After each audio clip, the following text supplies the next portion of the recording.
Syederalun aparat kepolisian Polresta Banda Aceh merilis kasus penyebaran video berkonten asusila di media sosial.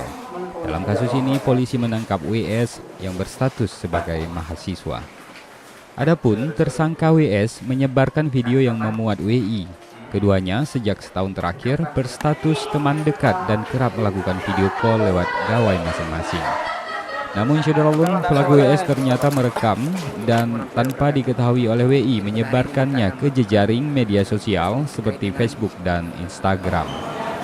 Kemudian motif dilakukan pengiriman video ini karena korban sakit hati.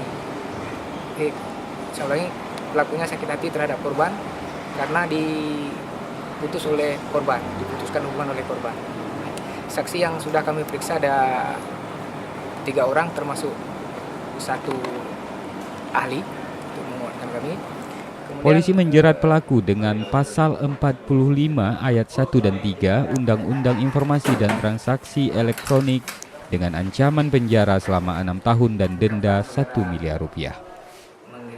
Dari Banda Aceh, Muhammad Ansar, Serambion TV.